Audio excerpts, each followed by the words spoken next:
안녕하세요.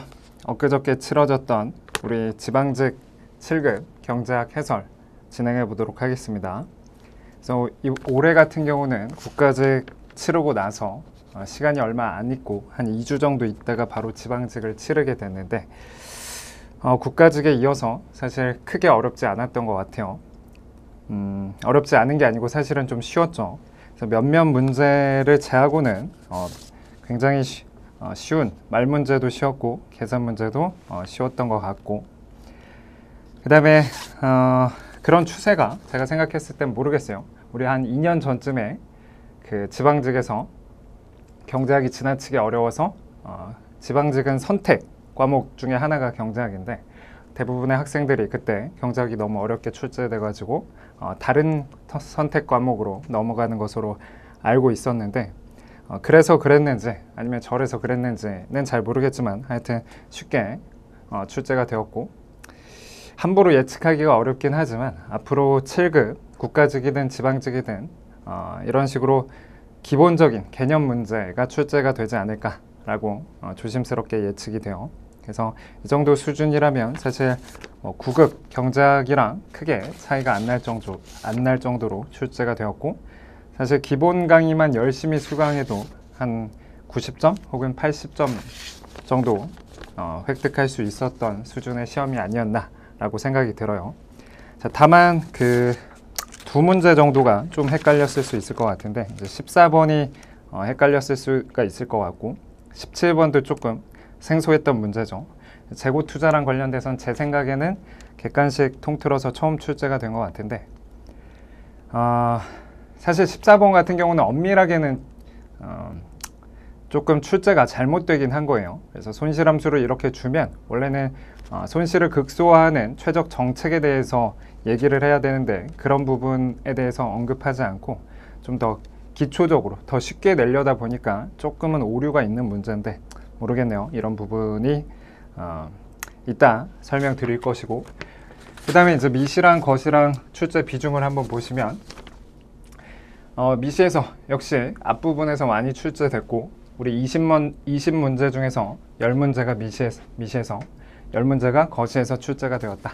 그래서 국가직 같은 경우는 거시 출제 비중이 조금 더 높았는데 지방직은 정확히 반씩 출제가 되었고, 저는 국제경제를 따로 이렇게 설명 안 드리고 무역론과 개방거시라고 해서 맨 마지막 미시와 거시 맨 마지막 챕터에다가 이렇게 가르치고 있는데, 무역론 같은 경우는 출제가 전혀 안 되었고 올해는, 그 다음에 이제 국제금융론 혹은 개방거시에서 한 문제가 출제가 됐어요.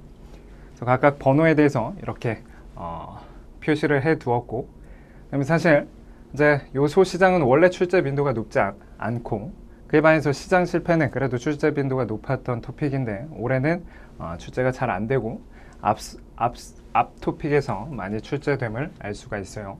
그에 반해서 이제 거시는 골고루 출제가 됐는데, 총수율 총공급에서 요새 각종 시험에서 총수율 총공급을 약간 출제가 덜 되고 있는 것 같아요.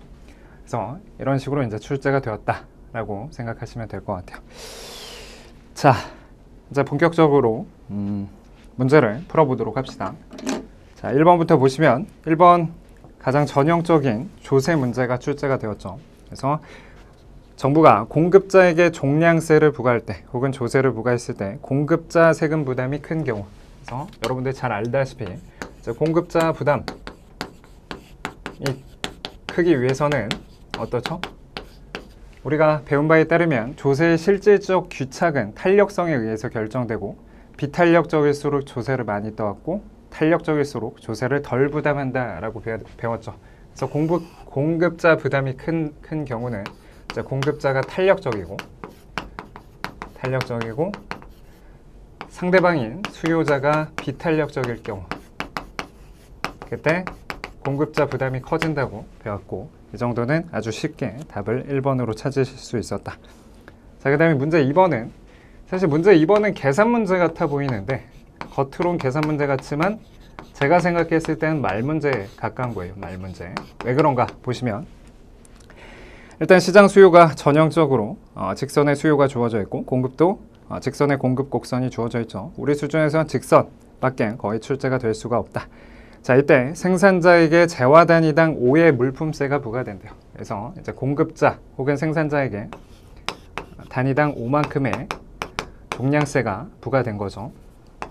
자, 그럼 우리가 배운 바에 따르면 극단적인 경우, 어느 경우? 수요나 공급이 한 경제 주체가 완전 탄력적이거나 혹은 완전 비탄력적인 경우를 제외하고는 이 조세가 부과되면 최초 가격에 비해서 소비자 지불 가격은 상승하고 생산자 수취 가격은 떨어진다고 배웠어요. 그래서 이만큼 5만큼의 조세 중에서 얼만큼이 소비자에게 귀착되고 얼만큼이 생산자에게 귀착되는지를 살펴보는 게 일반적인 경우고, 그래서 지금은 둘 다 우하향하고 우상향하는 일반적인 경우이기 때문에, 자, 1번 보시면 소비자 가격이 5만큼 상승한다는 건 결국 수요가 조세를 전부 부담하는 경우고, 지금은 그 경우가 아니라서 1번은 아니고, 2번 조세 부과 후 소비자 잉여는 감소하죠. 여러분들 잘 배웠다시피 조세를 부과하면 소비자 잉여는 감소하고 생산자 잉여가 감소하는데, 일반적인 경우 그 감소 폭이 조세 수입보다 크기 때문에 그게 비효율성 혹은 후생 손실 혹은 초과 부담이라고 배웠죠. 그래서 2번 당연히 틀린 얘기고, 3번 조세 부과 후 실질적으로 생산자가 세금을 모두 부담한다. 1번이 틀렸듯이 3번도 역시 틀린 얘기. 자, 그렇다면 답은 4번으로 쉽게 찾을 수 있었던 거죠. 그래서 생산자가 아닌 소비자에게 물품세를 부과하더라도 조세 수입의 크기는 동일하다. 우리가 조세의 법적인 부담 주체는 실질적인 귀착에 영향을 주지 않는다를 배웠기 때문에 쉽게 문제 답을 찾았고, 자, 다음 3번을 봅시다. 자, X제와 Y제를 소비하는 소비자의 효용함수가 다음과 같이 완전 대체제 효용함수로 주어져 있네요. 그래서 효용함수가 EX 플러스 Y 이렇게 주어져 있고, 두 제와의 상대 가격이 2분의 1이래요. 그래서 BY분의 PX는 2분의 1이다. 자, 이때 뭐라고 하죠? 효용을 극대화하는 소비자의 선택에 대해서 물어봤을 때 1번 보시면 X제랑 Y제가 완전 보완제가 아니고 완전 대체제고, 완전 대체제라는 건 X제 하나가 대체할 수 있는 Y제량, 즉 한 개 대체율이 일정하다라는 거고, 자, 그 값을 우리가 계산해 보면 일반적으로 Y제의 한 개 효용, X제의 한 개 효용, 이 비율로 MRS를 구할 수가 있는데, MUY는 1로 일정하고 MUX는 2로 일정하니까 MRS가 2로 일정하게 되는 거죠. 자, 그러면 MRS랑 PY분의 PX를 봤을 때 MRS가 항상 더 크게 되고, 그걸 그래프로 표현해 보면 XY 평면에서 소득이 구체적으로 얼마 값인지는 모르겠지만 확실하게 소득이 주어지면 예산선의 기울기는 2분의 1 이렇게 조금 완만하게 그려지는 반면, 무차별 곡선의 기울기는 2니까 더 크다 혹은 가파르게 그려져서 이런 최적 선택을 보면 오로지 X제만 소비하게 되겠죠. 자, 2번 소비자가 효용을 극대화하기 위해서는 Y제를 소비하지 않아야 한다. 맞는 얘기고, 3번 한계 대체율은 변한 게 아니고 2로 일정하고, 4번 소비자가 효용을 극대화하기 위해서는 소득 전체를 Y제가 아니고 X제에 지출해야 된다. 역시 쉬운 문제였죠. 자, 4번을 보시면 환율 결정 이론 중 하나인 구매력 평가설, 우리가 이제 환율 결정 이론으로선 크게 세 가지를 배웠고, 그게 각각 수요와 공급, 그 다음에 구매력 평가설, 그 다음에 이자율 평가설이었죠. 그래서 이제 구매력 평가설, 가장 대표적으로 빅맥 지수를 생각하시면 되는 거고, 그래서 우리나라 제품 가격과 해외 제품 가격에다 환율을 곱한 거, 명목 환율, 즉 1달러에 얼마 원, 이걸 곱하면 이게 이제 같아져야 구매력 평가설이 성립하는 거죠. 그래서 일물일가의 법칙에 근거한 환율 결정 이론이다. 1번 맞는 얘기고, 2번 명목 환율은 양국 국가 수준, 이거를 E는 어떻게 쓸 수가 있어요? P 스타분의 P. 그래서 양국 간의 물가 수준, 네, 상대적인 물가 수준에 의해서 결정된다. 2번도 맞는 얘기고, 자, 3번 구매력 평가설은 무역 장벽이 존재하는 국가 간 환율 설명에 적합하다. 우리가 구매력 평가설이 성립하지 않는 이유가 이게 같아질 수밖에 없는 게 기본적으로 앞에서 봤듯이 일물일가 법칙이 성립할 수밖에 없는 게 차익거래 존재 때문이기 때문, 차익거래가 존재하기 때문인데, 즉 싼 데서 싸서 비싸게 팔아가지고 그게 같아질 수밖에 없는 게 일물일가의 법칙인데, 그런 차익 거래가 안 되면, 즉 무역 장벽이 존재하면 일물일가 법칙이 성립하지 않고 그에 따라서 구매력 평가설도 성립하지 않게 되겠죠. 그래서 이제 3번 틀린 얘기고, 4번 구매력이 양국에서 동일하다면 국내 제품과 해외 제품의 상대 가격은 일정하다. 그래서 사실은 엄밀하게 구매력, 우리나라 화폐의 구매력은 P분의 1이 되는 거고, 우리나라 화폐의 외국에서의 구매력을 우리가 2P 스타분의 1 이렇게 표현할 수 있는 거죠. 그래서 이게 같아진다는 게 원래는 구매력 평가설인데, 이거보단 이게 더 직관적이기 때문에 우리가 빅맥지수라든지 일물일가의 법칙으로 배우게 되는 거예요. 여튼 구매력이 양국에서 동일하다면, 즉 구매력 평가설이 성립한다면 국내 제품과 해외 제품의 상대 가격은 일정하다. 그래서 맞는 얘기가 되겠네요. 자, 5번을 봅시다.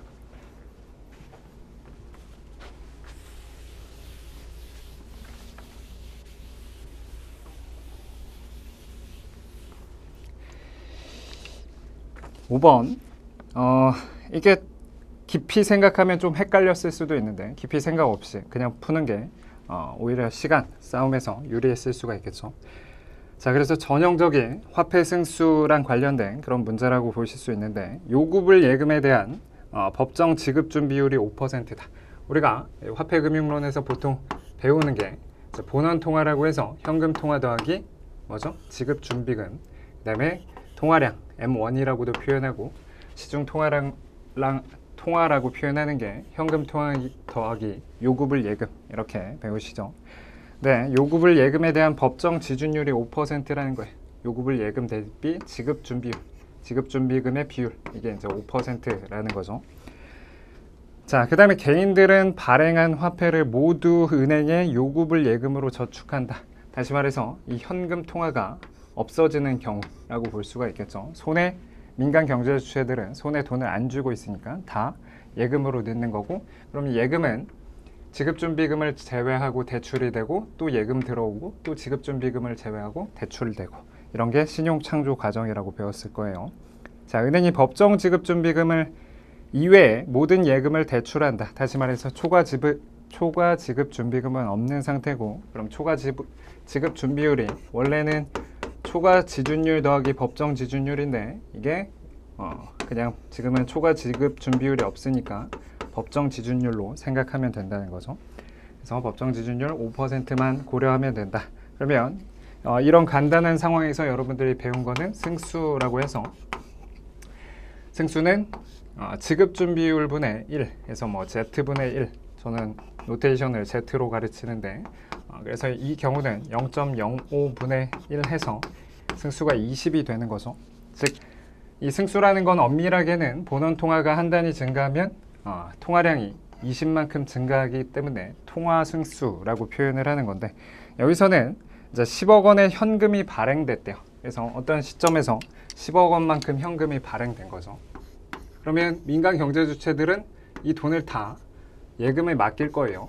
예금에 맡기겠죠. 그래서 이게 예금이 되는 거고, 그러면 10억에 5%를 제외하고, 그럼 얼마예요? 9.95가 되겠죠. 9.95 맞아요? 아닌가요? 9.5가 되나요? 50% 하면 5가 되는 거고, 그러네요. 9.5가 되겠네요. 그래서 10의 5%, 즉 0.5를 제외하고 대출이 될 것이고, 그걸 전부 다 또 거래를 하든 안 하든 다시 예금으로 들어올 것이고, 그럼 또 대출이 일어나고, 이런 과정을 통해서 창출되는 크기. 근데 이 문제에서는 사실 최초 발행된 게 본원 통화가 발행됐기 때문에 본원 통화 증가랑 예금 통화 창출 크기가 동일해서 그냥 간단하게 일상 풀던 방식대로 최초의 그 10 곱하기 승수 20 해서 200만큼이 신용 창조다라고 쉽게 푸시면 되겠지만, 엄밀하게는 이제 물어본 게 예금 통화이기 때문에 이런 과정을 통해서 문제 계산을 할 수가 있었겠죠. 여튼 5번은 그렇게 풀 수 있고, 자, 6번에 대해서 봅시다. 자, 6번도 전형적인 가격 효과에 대한 문제죠. 그래서 가격 효과에 대해서 물어보고 있는데, 열등제, 기펜제, 정상제 이런 게 있죠. 가격 효과. 우리가 늘상 배웠던 게 가격 효과는 대체 효과 플러스 소득 효과 이렇게 이루어지고 있고, 이제 무차별 곡선은 우하향하고 원점에 대해서 볼록하다, 그냥 일반적인 상황, 즉 원점에 대해서 볼록하기 때문에 대체 효과가 항상 있다, 그런 걸 문제의 가정에서 주어진 거라고 볼 수 있는 거죠. 자, 이때 정상제랑 열등제 이렇게 나와 있는데, 우리가 가격 효과라는 건 가격이 변하는 거죠. 가격이 하락하는 경우로 상정했을 때 대체 효과에 따르면 그 싸진 재와 소비를 늘리는 거니까, 그래서 이제 Q가 늘어나는 거. 물론 X제, Y제까지 고려를 하는 게 일반적이지만 특정 재화 가격이 하락했을 때 그 특정 재화에 대한 수요가 늘어나는 게 대체 효과. 그렇지만 이제 소득 효과는 재화 가격이 하락할 때 소득이 증가하는 효과를 가지는데, 이게 정상제인지 열등제인지에 따라서 달라진다고 했었죠. 그래서 열등제 같은 경우는 오히려 소득이 증가할 때 소비가 줄어드니까 얘가 줄어들게 된다. 반면에 정상제는 소득이 증가할 때 소비를 늘릴 테니까 이렇게 되겠죠. 그래서 잘 알다시피 정상제는 가격이 하락하면 대체 효과에 의해서도 소득 효과에 의해서도 소비를 늘리기 때문에 수요 곡선이 항상 우하향한다, 이렇게 표현하는데, 그게 이제 2번 같은 경우 보시면 어때요? 정상제의 가격 변화에 대한 소득 효과는 음이다. 이건 어떻게 돼요? 자, 가격이 하락할 때 소득 효과에 의해서 늘어나는 거기 때문에 이걸 음이라고, 방향성을 반대로 움직이기 때문에 음이라고 표현한 거예요. 반면에 1번 같은 경우 열등제와 기펜제의 가격 효과는 모두 음이다. 우리 열등제 중에서도 구분을 했었죠. 그래서 뭐가? 대체 효과가 그래도 커서 최종적으로 수요량이 늘어나는 거, 이거 일반적인 열등제. 반대로 소득 효과가 더 커서 소득 효과가 대체 효과를 압도해서 소비량이 줄어드는 거, 가격이 하락했더니 소비가 줄어드는 거, 이런 걸 기펜제라고, 수요의 법칙을 만족하지 않는 기펜제라고 표현하는 거고, 그럼 기펜제는 가격 효과가 뭐예요? 같은 방향으로 움직이니까 가격 효과가 음수가 아니고 양이다 라고 표현을 해야 되는 거죠. 나머지는 뭐 쉽게 판단할 수 있으니까 넘기도록 합시다. 자, 7번을 보시면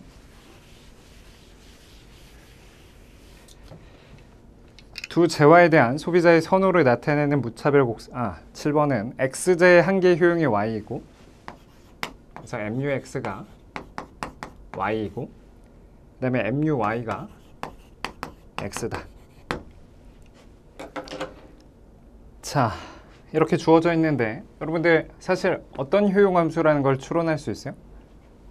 효용함수가 X 곱하기 Y로 주어지면 이때 Y제의 한계 효용은 X가 되고 X제의 한계 효용은 Y가 되는 거죠. 그래서 늘상 보던 그냥 콥더글러스 효용함수구나 라고 생각하실 수 있고, 그 다음에 예산선이 다음과 같이 우리가 늘상 보듯이 px 곱하기 x, py 곱하기 y로 주어져 있는 거죠. 그때 x제의 수요함수를 물어봤는데, 우리 잘 알다시피 이런 콥더글러스 효용함수의 수요함수는 여기 지수가 1, 1이니까 알파 플러스 베타분의 알파 곱하기 m, 그래서 이걸 지출 비중이라고 배웠고, 이거를 x제 가격으로 나누면 이게 x제 수요함수라고 배우셨죠. 물론 정석적으로 MRS 구하시고, 정석적으로 MRS 구하시고, 그 다음에 PY분의 PX, 이거랑 예산식 PX 곱하기 X, PY 곱하기 Y가 M이 되는 거, 혹은 익스펜디처가 되는 거, 그래서 지출이 되는 거, 이 두 개를 연립해서 도출해도 되지만 우리는 시간 싸움에서 이렇게 이제 당연히 암기를 하셨을 것이고, 곱더글러스 효용함수의 수요함수, 그러면 이게 이제 px 분의 2분의 1 곱하기 m, 문제에서 m 대신에 소득 대신에 지출이라고 해서 이렇게 표현된 것 뿐이죠.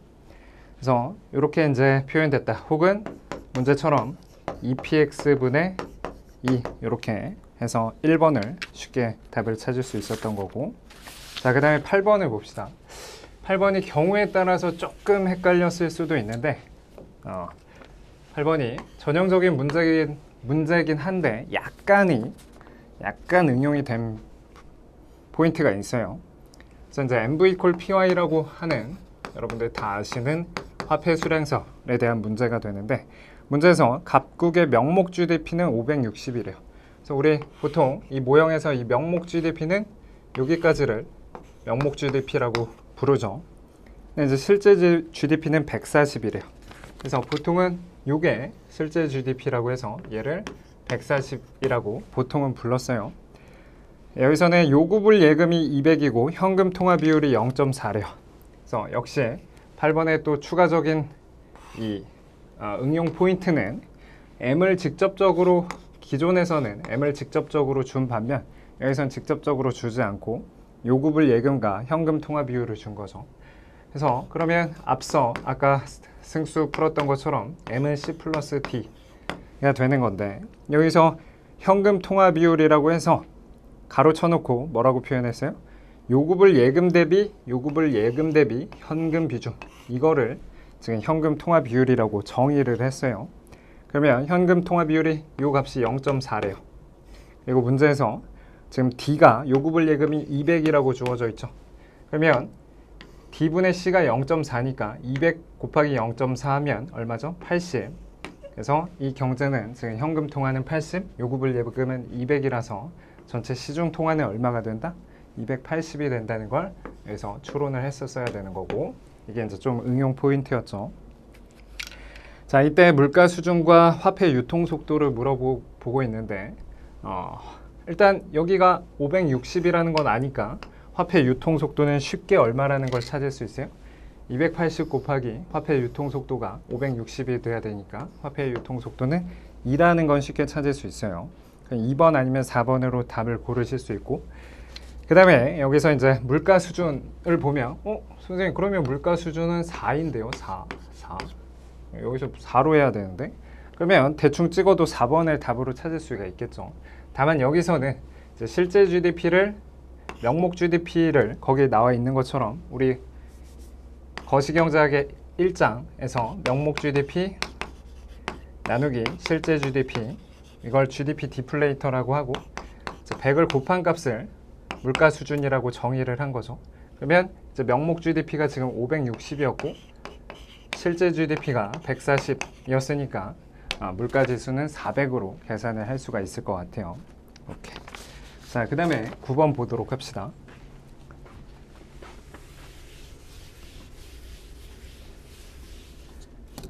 자, 9번 솔로 모형이고 최근 각종 시험에서 거의 매년 출제가 되고 있죠. 우리 국가직에서도 출제가 됐는데 국가직 문제보다는 조금 쉬웠을 수도 있고 경우에 따라서는 좀 어려웠을 수도 있는데 우리가 황금률과 관련돼서 전형적인 문제긴 해요. 자, 황금률이라는 건 1인당 소비가 극대화되는 거죠. 1인당 소비가 극대화되는 그런 상태를 황금률 상태라고 표현하고, 지금 상태가 황금률이 아닌 상태라면 뭐를 조정해서? 저축률을 조정해서 조정을 해서 황금률을 달성하는 거. 지금은 계산 문제가 아니기 때문에 사실 크게 신경 안 써도 되긴 하지만 우리가 솔로 성장 모형에서는 1차 동차 곱더글러스 생산함수를 상정하고 그렇기 때문에 1인당 변수로 바꿨을 때 이런 식으로 표현을 했었죠. 그러면 그래프로 그렸을 때 1인당 자본량에 따라서 1인당 생산 혹은 1인당 소득이 바뀌는 거고, 그걸 그래프로 그리면 이렇게 된다. 자, 그 다음에 문제에서 뭐가 있다? 뭐 감가상각률이라든지 뭐 인구 증가율 그런 게 있어서 균제 상태와 관련돼서 이제 M 플러스 델타 곱하기 K 혹은 얘를 자본 유지선이라고 표현을 했던 거죠.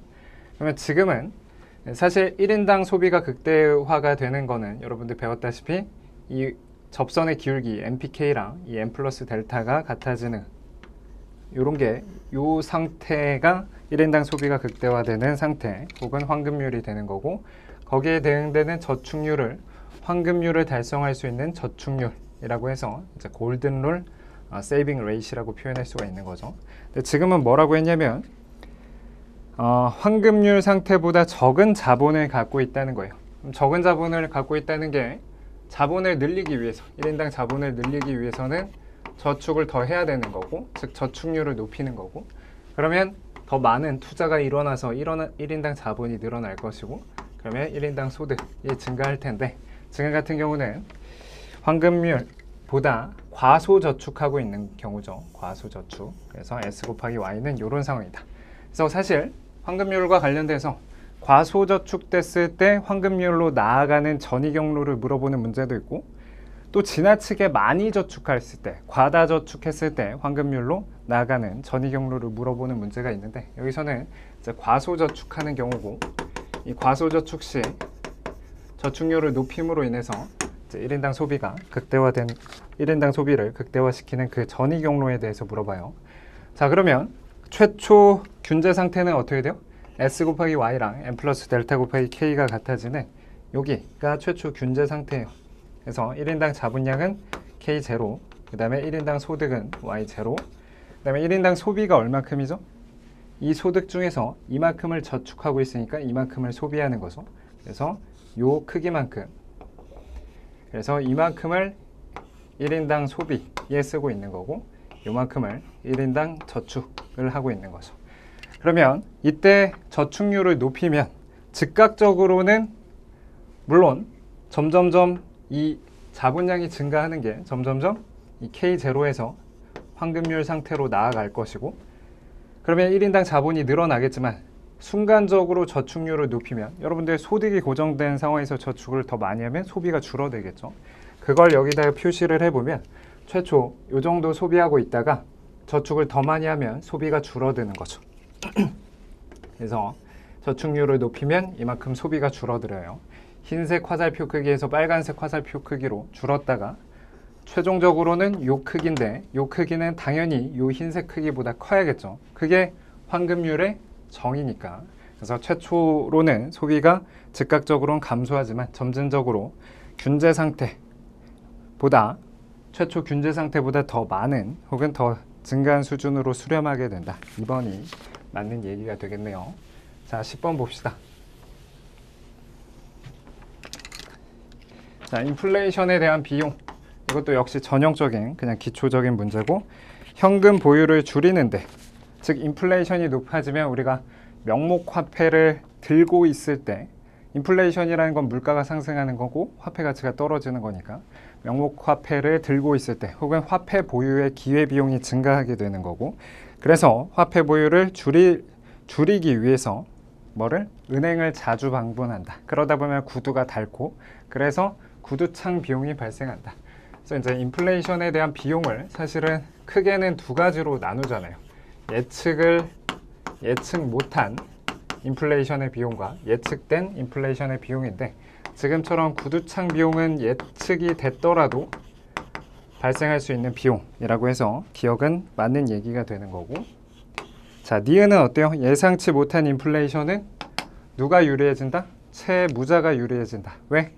인플레이션은 아까도 말했다시피 물가가 상승하는 거고 화폐 가치가 떨어지는 거니까 나중에 돈 갚을 때 보면 그 돈이 옛날 빌렸을 때 그 가치가 아니라는 거야. 그래서 채무자는 유리해지고 채권자는 불리해지는데, 문제에서 채권자가 유리하다라고 표현했으니까 니은은 틀린 얘기가 되고, 디귿 인플레이션이 안정적이고 예측 가능하다고 하더라도 메뉴 비용은 발생한다. 그래서 여러분들 메뉴 비용과 구두창 비용은 예측 가능하다고 해도 발생하는 비용인데, 디귿은 발생하지 않는다라고 했으니까 틀린 거고, 반면에 리을 같은 경우 요새 현실같이 인플레이션율이 높아지면 중앙은행이 기준금리를 높일 수 있고, 그래서 기준금리를 높이면 인플레이션을 낮출 수 있다. 정답은 기억 리을로 찾을 수가 있겠네요. 자, 그 다음 11번.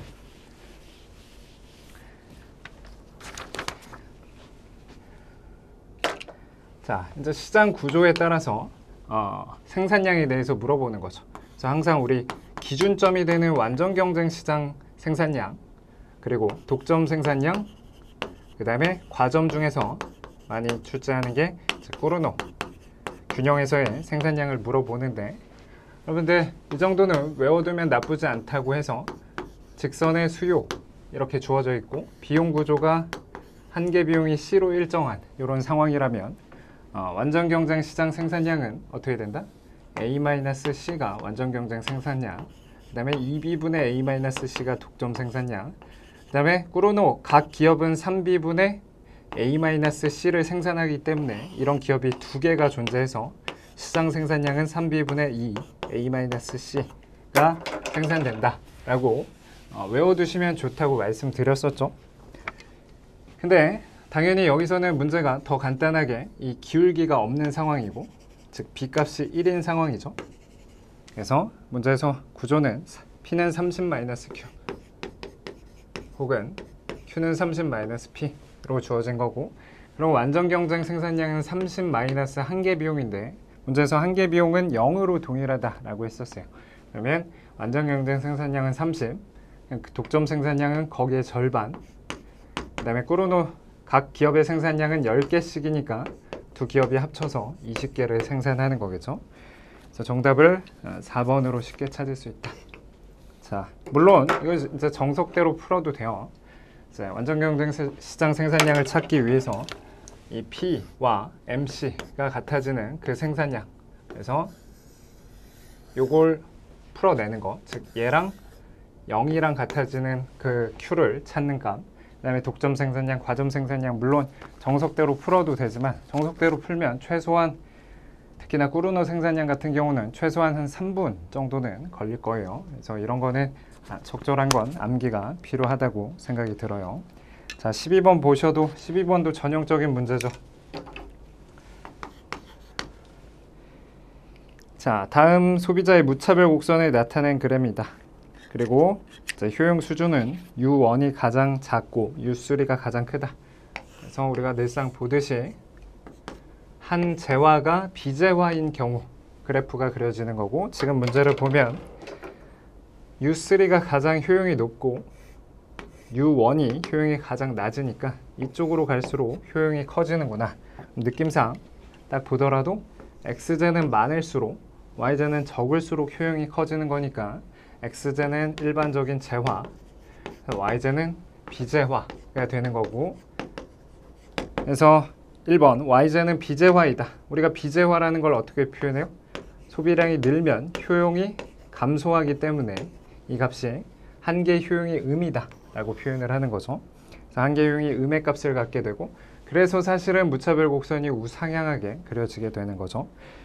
자, 3번 Y제화 같은 대표적인 예로는 소음이라든지 공해라든지 이런 걸 들 수 있다는 거고, 예산 제약하에서 효용을 극대화하면 당연히 비재화는 전혀 선택하지 않고 재화만을 선택하겠죠. 근데 4번은 반대로 표현했으니까 틀린 얘기가 되는 거고, 자, 13번도 5초짜리 문제라고 생각이 드는데, 올해 실질 이자율이 3%, 그 다음에 명목 이자율이 6%, 피셔 효과에 따르면 우리가 사전적으로는 이런 식이 성립하기 때문에 피셔 방정식, 피셔 관계식에 따르면 이 인플레이션율에 대한 기대는 3%로 찾을 수가 있는 거죠.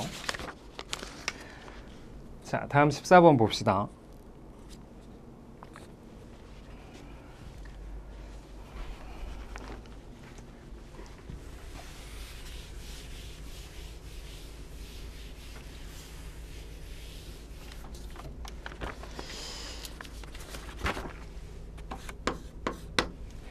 한번 보시면 낮은 실업률과 안정적인 물가를 선호하는 갑국 중앙은행의 T기의 손실함수가 등장했어요. 그래서 우리 사실 객관식 문제에서 스텝 2에서 거시 경제 문제 풀면서 타 객관식 기출 중에서 손실함수 다루고 있는 문제를 풀었는데 그보다는 훨씬 쉬운 수준으로 출제가 된 거예요. 제 기억에는 국회직에서는 출제가 됐어도 국가직에서는 처음 출제가 된 것 같은데, 물론 엄밀하게는 좀 잘못 출제되긴 했어요. 그래서 이제 손실 로스 펑션이라고 해서 L이라고 표현되어 있고, 당연히 우리가 실업률과 인플레이션율은 낮을수록 후생이 증가하는 거기 때문에 손실은 반대로 실업률과 인플레이션율이 높아지면 손실이 증가하도록 함수 형태가 구성되어 있겠죠. 그래서 문제 보시면 U 곱하기 0.1 파이의 제곱 이렇게 표현되어 있고, 좀 더 정확하게 표현하기 위해서 T 시점에서의 손실은 T 시점에서의 실업률과 T 시점에서의 인플레이션율에 의해서 영향을 받기 때문에 하점자를 이렇게 표현해 준 거예요. 자, 그 다음에 중앙은행이 인플레이션율을 1%로 예상했는데 실현된 인플레이션율이 5%일 때, 실현된 인플레이션이 5일 때 손실 규모를 물어보고 있어요. 당연히 밑에 어떤 조건을 줘야겠어요?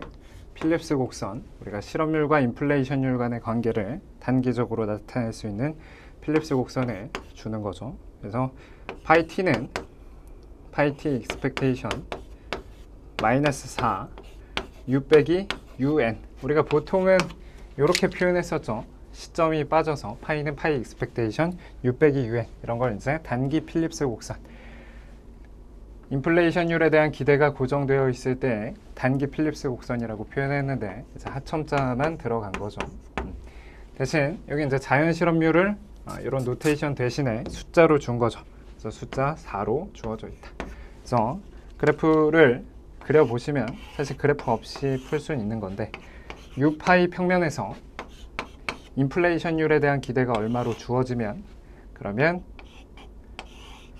이제 장기적으로는 실업률이 얼마로? 4%로 고정될 것이다. 장기적으로는 실제 실업률과 실제 인플레이션율과 인플레이션율에 대한 기대가 같아지는 것, 그게 장기의 정의이기 때문에 장기적으로는 예측이 들어맞을 수밖에 없으니까. 그래서 이런 단기 필립스 곡선과 장기 필립스 곡선을 그릴 수가 있죠. 그리고 인플레이션율에 대한 기대에 따라서 우리 필립스 곡선이 이동한다는 걸 잘 알고 있다. 자, 그냥 출제자 버전으로 먼저 풀고 어떤 측면에서 사실 좀 오류가 있는지를 언급해 볼게요. 그래서 출제자 버전에서 어떻게 출제를 했느냐 했을 때 그냥 단순하게 그냥 숫자를 때려 박은 거예요. 그래서 여기서 뭐라고 했냐면 인플레이션율을 1%로 예상했대요. 근데 실제 인플레이션율이 5가 됐다는 거죠. 그래서 얘가 1이었는데 얘가 5라는 얘기예요. 일단 그거부터도 좀 잘못되어 있죠. 보통은 이건 민간 인플레이션율에 대한 기대가 등장하는 거고, 그리고 이건 실현된 인플레이션이 되는 건데 여기서 일단 중앙은행의 인플레이션율에 대한 기대를 넣은 것 자체가 조금 오류가 되는 거고, 여튼 그냥 출제자 버전대로 풀어봅시다. 자, 그러면 이렇게 되면 어떻게 돼요? 그때 t 시점에서의 실업률이 도출되겠죠. 그래서 t 시점에서의 실업률은 어떻게 되는 거예요? 5 빼기 4니까 그럼 ut가 얼마가 되는 거예요?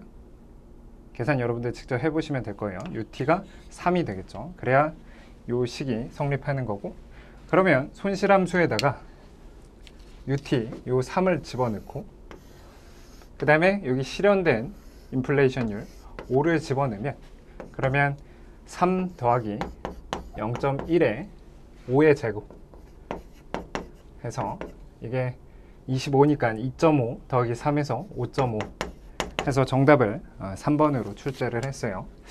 이게 어떤 측면에서 사실 잘못된 거냐면, 아까 그 첫 번째 포인트는 이건 민간 인플레이션율에 대한 기대를 넣어야 되는 게 보다 엄밀한 정의가 되는 거고, 그 다음에 두 번째로는 사실은 이제 손실함수가 이렇게 주어지면 손실함수를 손실을 극소화시키는 그런 최적점을 찾아야 돼요.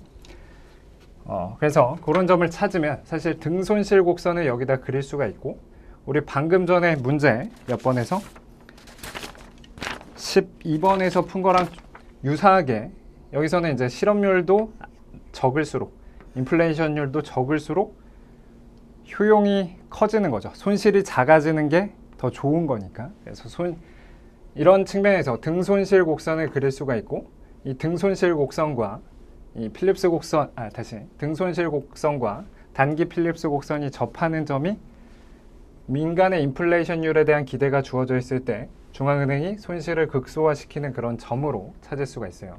근데 좀 투머치하긴 하지만 이런 등손실 함수는 준선형 효용함수랑 동일하게 도출돼서 여러분들 그 최적 점을 찾으면 파이 t 값이 고정되거든요. 다시 말해서 우리가 MRS를 구했던 것처럼, MRS XY를 구했던 것처럼 비슷한 방식에서 MRS U파이를 구해보면, 이건 이제 손실함수를 손실함수를 파이로 미분하고, 우리가 효용함수를 y제로 미분했던 것처럼, 그 다음에 손실함수를 그 다음에 u로 미분을 해서, 그러면 이게 1의 값이 나오고, 그 다음에 이 값이 0.2 파이 t가 되죠.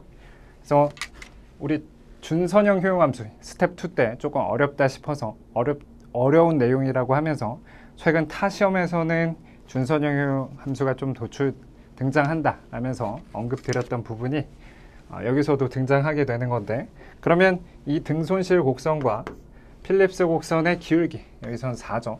이게 같아지는 그 인플레이션을 찾는 거고, 그런 식으로 이제 푸는 게 보다 정석적인 이런 문제 구조화에서의 풀이 방식인데, 약간은 아까 그 부분이나 이런 부분이 출제 오류라고 생각이 들어요. 나도 타 문제들이 워낙 어렵지 않게 출제가 돼서 이런 것이 이의제기가 받아들여질지 모르겠지만 일단은 언급 드려봤고, 자, 그 다음에 15번 봅시다.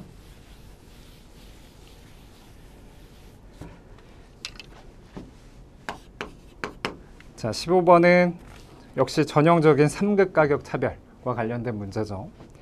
그래서 갑국과 을국에서 엑스제를 독점 생산하고 있는 기업이다.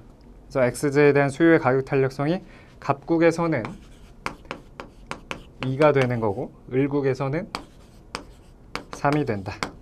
자, 그러면 우리 3급 가격 차별에서 MRA랑 MRB가 같은 게, 물론 그게 MC와 같은 게 3급 가격 차별의 이윤 극대화 조건이라고 배웠고, 여기서 이제 A시장, B시장 대신에 갑국과 을국 이렇게 표현하면 되겠죠. 근데 로빈스 아모르스 공식에 따르면 이게 요것과 같아지는 거 배우셨을 것이고, 관련 문제도 몇 번 풀어봤죠. 그래서 이제 갑국에서의 가격, 갑국에서의 탄력성, 을국에서의 가격, 을국에서의 탄력성, 이거 이제 공식을 그냥 단순 대입만 하면 되는 거예요. 그래서 문제에서 주어진 정보, 요게 2고 요게 3이고, 그 다음에 뭐가 주어져 있어요? 갑국에서는 1200의 가격을 팔고 있을 때 을국에서의 판매 가격을 물어보고 있네요. 그러면 이제 다 계산이 된 거고, 자, 우변은 어떻게 돼요? 1200 곱하기 1 빼기 2분의 1 혹은 2분의 1이 되니까 1200 곱하기 2분의 1에서 600이 되는 거고, 우변은 자, 을국에서의 가격 곱하기 3분의 2가 돼서 양변에 얼마를 곱하면? 2분의 3을 곱하면 을국에서의 가격이 도출되겠네요. 그래서 을국에서의 가격은 900으로 찾을 수가 있다. 자, 16번 역시 케인즈 단순 모형에서 굉장히 쉬운 수준으로 출제가 됐죠. 자, 보시면 소비함수가 다음과 같다. 한계 소비 성향이 0.9구나 라는 걸 눈치를 채야 되고, 자, 문제에서 지금 상황과 비교해서 완전 고용 국민 소득을 달성하기 위해서 정부 지출이 얼만큼 증가해야 되는가. 그래서 최초 지금은 0.9 y 빼기 t 더하기 300. 그래서 이게 소비고, 우리는 y는 c 플러스 i 플러스 g가 같아지는 그 상황이 균형 국민 소득이 결정된다고 봤으니까 c 플러스 i 플러스 g. 단 조세가 지금 300으로 주어져 있는 거죠. 이게 300이다. 자, 그러면 숫자 쭉 계산해 보면 얼마가 되죠? 270 마이너스 270 플러스 300 하면 30. 그러면 우변은 530이 되는 거죠. 530. 그 다음에 0.9y 넘기면 0.1y가 돼서 최초 균형 국민소득은 5,300이 되는 거죠. 근데 지금 완전 고용 국민소득이 6,800이래요. 우리가 잠재 GDP 혹은 완전 고용 국민소득 혹은 자연 산출량이라고 표현하는 게 6,800이다. 그때 이만큼 소득이 늘어나기 위해서 필요로 한 정부 지출 변화의 크기, 여러분들 정부 지출 변화 크기 곱하기 승수가 균형 국민소득 변화라고 배웠고, 지금 이 간단한 상황에서 승수는 1-c분의 1, 즉 한계 소비 성향이 문제에서 0.9로 주어져 있으니까 1 빼기 0.9분의 1 하면 10이 되는 거죠. 자, 그러면 국민소득을 지금 얼마 늘려야 돼요? 1,500을 늘리기 위해서는 정부 지출은 150만큼 증가시키면 된다. 해서 문제 3번으로 답을 찾을 수 있고, 자, 17번이 좀 헷갈릴 수가 있죠. 그래서 재고 투자에 관한 설명으로, 재고 투자에 대한 설명으로 옳은 것을 물어보고 있어요. 즉 재고는 두 가지 측면이 있죠. 내가 의도적으로 재고를 쌓아두는 경우가 있어요. 나중에 성수기라든지 혹은 많이 팔릴 때를 대비해서 의도적으로 쌓아놓는 경우도 있고, 혹은 안 팔려서 사후적으로 내가 샀다. 그게 GDP 처리 방식이라고 했었죠. 그것도 재고 투자였어요. 자, 그래서 니은 일단 보시면 기업들이 왜 재고를 가지고 있는가 하면, 많이 팔릴 때 많이 생산하고 적게 팔릴 때 적게 생산하는 것보다 우리가 일반적으로는 한계 비용이 체증하기 때문에, 한계 비용이 체증할 때 많이 팔릴 때 많이 생산하고 적게 팔릴 때 적게 생산하는 것보다 적절히 생산해서 잘 안 팔리면 쌓아뒀다가 많이 팔리면 그때 더 파는 것, 이게 비용을 더 절약시키겠죠. 한계 비용이 체증하는 일반적인 경우를 상정하면. 그런 측면이 니은의 생산평탄화예요. 생산평탄. 생산을 실제 판매는 이렇게 안정적으로 판매는 안 되지만, 즉 실제 판매는 많이 팔렸다 적게 팔렸다 하지만 거기에 맞춰서 생산을 많이 생산했다 적게 생산하는 것보다 적절히 생산하는 게 뭐다? 총 비용 측면에서 세이브가 되기 때문에 생산평탄화가 재고를 갖게 되는 이유가 되는 거고, 그래서 니은은 옳은 얘기예요. 사실 처음 배우지 이 내용에 대해서는 사실 뭐 제 기본서에서도 없지만 다른 타 시험에도 교재에도 아마 없을 거예요. 이제 있다면 뭐 어쩔 수 없긴 한데, 여튼 그렇고. 자, 그 다음에 기억은 중간 생산물에 대한 재고 투자는, 여러분들이 이게 헷갈렸던 이유가 중간물은 GDP에 포함이 안 된다. 이건 하나 알고 있는데, 근데 재고 투자는 분명히 포함된다고 배우셨잖아요. 그렇죠? 그래서 여기에 대한 정답은 중간물이더라도 재고 투자는 일단 그 해 GDP에 포함이 돼요. 그 해 중간물이더라도 재고 투자라면 일단 안 팔렸으니까 그 해에 포함이 되는 거고, 그 다음 해에 재고가 없어지면서 재고 투자 마이너스가 되는 거고, 그런 부분에서 상쇄를 시켜주는 거거든요. 그래서 그렇게 이제 보시면 될 것 같고, 여튼 기억도 해당 연도 GDP에 포함된다도 맞는 얘기가 되는 거고, 디귿은 재고 투자는 국내 총 자본 형성에 포함된다. 그래서 우리가 그러니까 자본의 실물 건설 투자라든지 그런 투자뿐만 아니라 재고 투자 역시 총 국내 자본 형성에도 포함이 된다. 해서 정답은 4번으로 출제가 됐어요.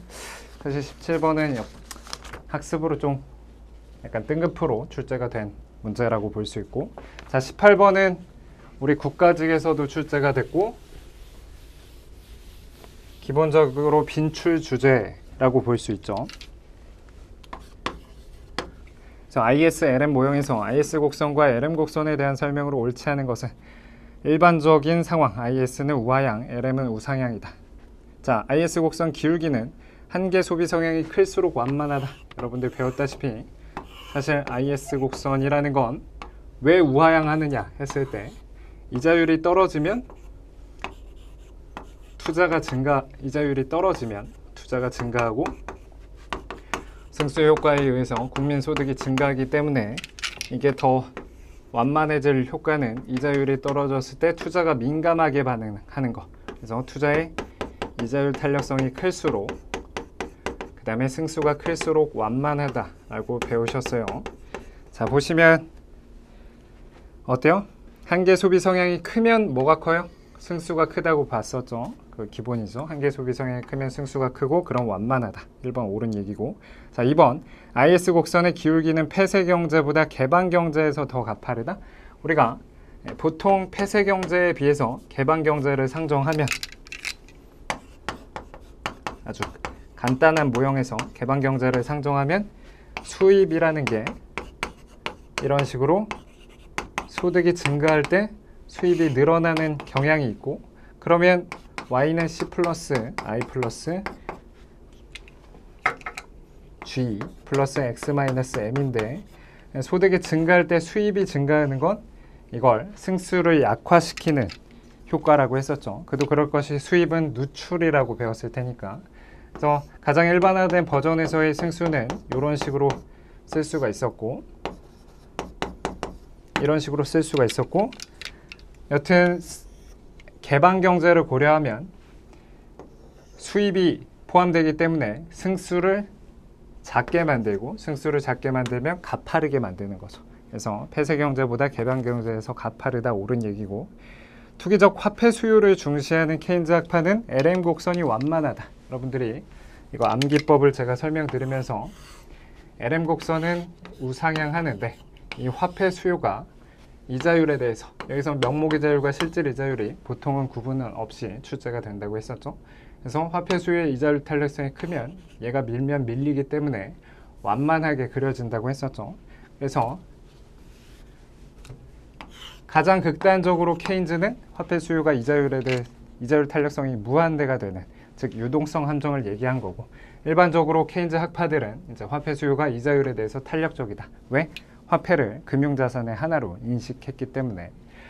자, 그렇기 때문에 LM 곡선이 완만한 형태를 띈다고 주장했고, 그래서 케인즈 학파는 뭐가? IS 곡선을 이동시키는 재정 정책이 강력하다라고 배우셨을 거예요. 자, 4번. 이제 4번은 사실 우리 스텝 2에서 살펴봤는데, 이 화폐 공급의 내생성,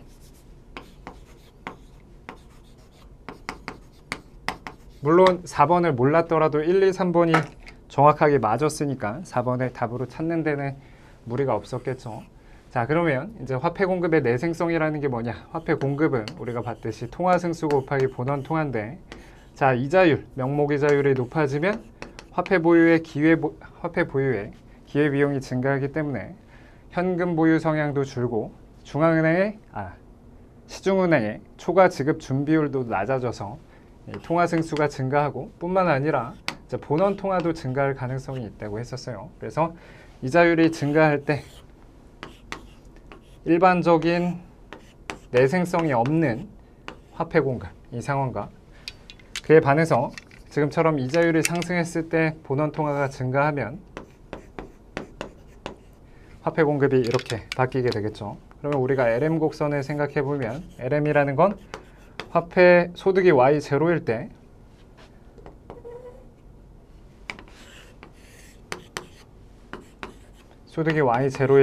화폐 시장 균형을 달성해주는 이자율이 R0이다. 그래서 이 점과 소득이 Y1으로 증가했을 때 우리가 화폐 수요가 늘어나는데, 그때 화폐 시장 균형을 달성해주는 이자율이 바뀌어서 일반적인 경우, 즉 화폐 공급의 내생성이 없으면 이자율이 어디까지? 여기까지 증가하는 반면에 화폐 공급의 내생성이 있으면 이자율이 여기까지만 R1으로 증가하게 되겠죠. 그래서 이럴 때는 LM 곡선이 어떻게 된다? 보다 완만해진다는 거예요. 화폐 공급의 내생성이 있으면 LM 곡선이 완만해진다. 그래서 가파르다가 아니고 완만하다. 4번이 틀린 얘기였죠. 자, 19번. 역시 비슷하게 우리 지방직에서 혹은 9급에서 출제가 됐던 것 같고, 곱더글라스 생산함수의 단기 비용함수를 물어보는 거죠. 그래서 생산함수는 Q는 루트 L 곱하기 루트 K로 주어져 있고, 단기적으로 자본량이 얼마로 고정돼 있대요? 9로 고정돼 있대요. 그리고 비용함수를 찾기 위해선 노동의 가격인 W, 그 다음에 자본의 가격 R을 문제에서 주어졌을 것이고, 그게 각각 9, 1이라고 나와 있네요. 자, 그러면 이제 비용은 항상 W 곱하기 L 플러스 R 곱하기 K로 쓸 수 있는데, 문제에서 얘가 9로 고정되어 있고 얘가 1이다. 그러면 이제 고정 비용이라고 표현할 수 있는 픽스드 코스트가 9가 되는 거고, 반면에 이제 베리어블 코스트는 어떻게 구하는 거예요? 베리어블 코스트는 이게 9로 주어져 있을 때 단기 생산함수는 Q는 3 루트 L이 되는 거죠. 3 루트 L. 그러면 양변을 제곱한 다음에, 그러면 Q제곱은 9L인데 9로 나눠서 이렇게 표현하는 거. 그래서 이거를 어디다 대입한다? 얘를 여기에 대입하는 게 단기 비용 함수 구하는 포인트였죠. 여러분 우리 연습을 해봤고, 그래서 이제 문제 W가 9니까 9 곱하기 9분의 Q제곱, 이게 단기 비용 함수가 되는 거예요. 그러면 Q제곱 플러스 9가 단기 비용 함수가 되는 거고, 여기서 규모의 경제가 나타나는 범위에 대해서 물어봤어요. 그러면 총 비용 함수가 이렇게 주어지면 사실 우리 그래프로 그리면 어때요?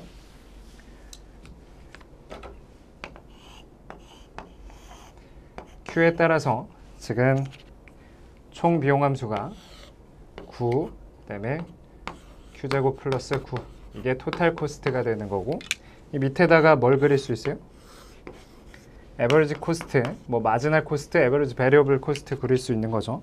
이런 경우는 사실 이제 에버리지 코스트가 어떻게 그려진다? 이런 식으로 U자 형태로 그려진다고 설명을 했어요. 수식적으로 찾으면 에버리지 코스트는 총 토탈 코스트를 Q로 나눈 값이고, 그럼 Q 더하기 Q분의 9가 되는 거고, 사실 마지널 코스트는 EQ가 되는 거죠. 그래서 마지널 코스트를 그려보면 이렇게 그려진다. 문제에서 물어본 거는 이 규모의 경제가 있는 거, 우리가 규모의 경제를 생산량이 증가할 때 평균 비용이 줄어드는 그런 걸 규모의 경제라고 보통 정의하기 때문에, 규모의 경제가 있는 구간을 물어본 건 결국은 뭐다? Q가 언제, 평균 비용이 언제 가장 최소가 되는가를 물어보는 거나 마찬가지죠. 그래서 이걸 찾기 위해서 이 두 개가 같아지는 거, 그 Q 값을 찾으면 되겠죠. 그래서 두 개가 같아지는 그 Q 값을 찾으면 Q제곱이 9가 돼서 Q가 3이 되겠네요. 그러면 문제는 정답은 1번으로 찾을 수가 있다. 자, 거의 비슷하게 이제 20번을 문제로 풀 수 있는데,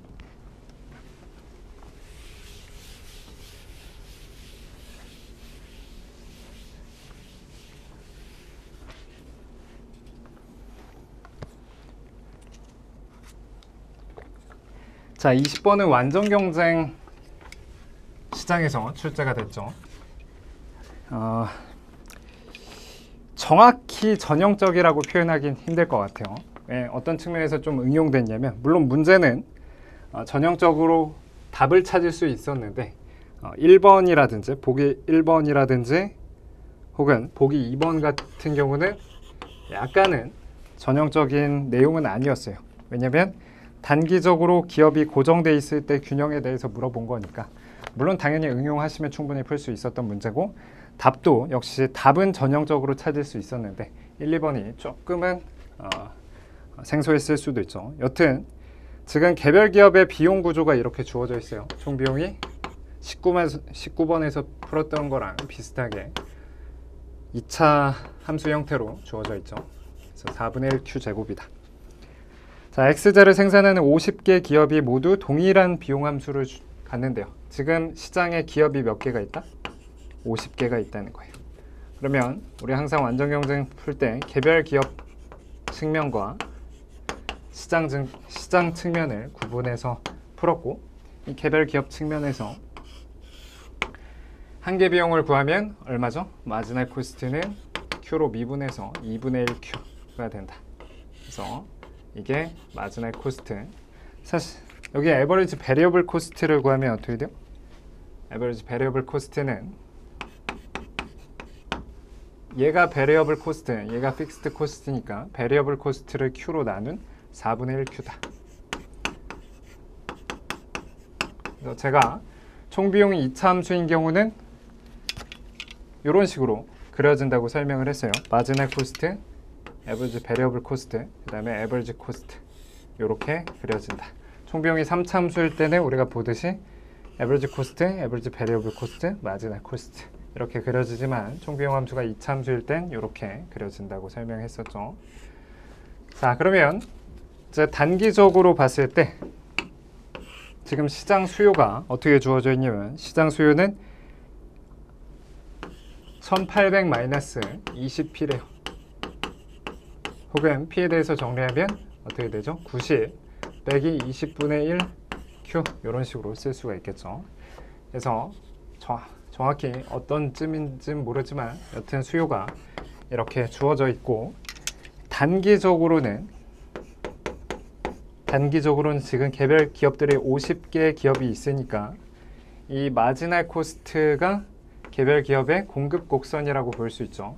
물론 보다 엄밀하게 평균 가변 비용의 윗부분에 해당되는 한계 비용이 개별 기업의 공급 곡선이라고 배웠지만 이런 총 비용이 이차함수일 때는 한계 비용이 항상 평균 가변 비용 위에 있기 때문에 여긴 조업 중단점이 0이 되는 거예요. 그렇죠? 여튼 이게 개별 기업의 공급 함수가 되는 거고, 보다 엄밀하게는 P 콜 MC가 되는, 즉 가격이 주어지면 가격과 2분의 1 Q가 같아지는 그게 공급 곡선이기 때문에 개별 기업의 역공급 함수는 이렇게 쓸 수 있고, 이걸 Q에 대해서 정리하면 QS는 EP가 돼서 이게 개별 기업의 공급 함수가 되는 거죠. 그러면 1번 개별 기업의 단기 공급 곡선은 Q는 EP 이렇게 표현해야 되는 거죠. 이렇게 표현하거나 이렇게 표현하거나. 자, 그리고 이런 기업이 50개가 있으니까 시장 공급 함수는 이거를 50을 곱해서 100P가 되는 거예요. 100P. 그래서 이거보다 훨씬 완만하게 이런 식으로 단기적으로 공급 함수가 이렇게 주어진 거고, 그러면 이 100P와 이 공급 함수와 수요가 같아지는 그걸 연립하면 어떻게 되죠? 120P가 1800이니까 P는 15가 되나요? 15? 1800 나누기 10이야. 1800 나누기 120 아마 15일 거예요. 그쵸? 15죠. 그래서 이 단기적인 상황에서는 균형 가격이 15가 된다. 15. 그러면 여기 여러분들 좀 조심해야 되는데 이 15가 어디에 있는지는 아직은 모르죠. 그래서 그걸 찾기 위해서 이 평균 비용의 최저점 19번에서 푼 거랑 비슷하게 평균 비용의 최저점을 먼저 찾기 위해서 평균 비용 에버리지 코스트는 Q분의 100 더하기 4분의 1Q. 그래서 평균 비용과 한계 비용이 같아지는 그 Q값을 찾으면 되겠죠. 이거 미분하는 것보단 이게 편하다고 몇 번 설명드렸죠. 이것과 이것이 같아지는 거는 4분의 1Q가 Q분의 100이랑 같은 거고, 그러면 4분의 1 Q제곱이 100이고, 그러면 Q제곱이 얼마가 되는 거예요? 4분의 1 Q제곱이 100이니까 Q제곱은 400 맞나요? 계산 실수 제가 했나요? 에버리지 코스트 Q분의 100 안 했죠? 4분의 1 Q 4분의 1 Q제곱이 100이니까 Q제곱은 400이 된다. 자, 그러면 Q는 20이 되겠죠. 그래서 여기 20이 되고 그 높이는 이 20을 여기 넣어도 되고 여기도 넣어도 되는데 여기 넣는 게 편하죠. 그래서 지금 이 가격이 10이니까 근데 그래프를 잘 그렸다면 조금 조정을 해서 이렇게 해서 이 가격이 15였던 거고 단기적으로, 그러면 이 15라는 가격 하에서 이 가격 하에서 살려고 하는 사람들이 무수히 많다고 생각해서 지금 개별 기업들은 이만큼 생산하고 있겠죠. 그래서 2번 단기적으로 시장 균형 가격은 10이다가 아니고 15이다가 되는 거고, 자 3번 단기적으로는 신규 기업들이 XZ 시장에 진입하려는 유인이 있는 거죠. 당연히 우리 장기적으로는 시장 가격이 얼마가 된다는 걸 알고 있어요. 완전 경쟁 시장에서 장기 균형 가격은 개별 기업들의 평균 비용 곡선의 최저점에 해당하는 높이가 완전 경쟁 시장의 장기 균형이었어요. 그래서 지금은 가격이 높은 수준이기 때문에 점점점 진입이 발생할 것이고, 공급 곡선이 이렇게 우측으로 이동해서 장기적으로 봤을 때는 어디? 가격이 10으로 수렴하게 되겠죠. 그래서 이제 3번이 옳은 얘기고, 4번 기업들의 진입과 퇴출이 허용되는 장기에서는 균형 가격이 10이다. 이제 2번과 4번을 서로 반대로 썼기 때문에 2번, 4번이 틀린 문장이 됐던 거죠.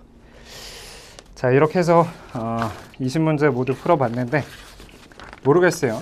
아마 이 해설 강의를 들으시는 분들은 내년을 올해 좀 잘 못 보셨거나 혹은 잘 보셨지만 한번 보시는 분들도 계실 것이고, 아니면 내년을 준비하시는 분들도 계실 텐데 일단은 올해 국가직과 지방직만을 한정해서 설명드리면 기본서에 있는 기본 내용, 그리고 이제 문제집에서 제 문제집을 가지고 공부를 하신다고 가정하면 문제집에서 우리 공무원 문제 위주로 공부를 하는 게 가장 베스트 전략인 것 같아요.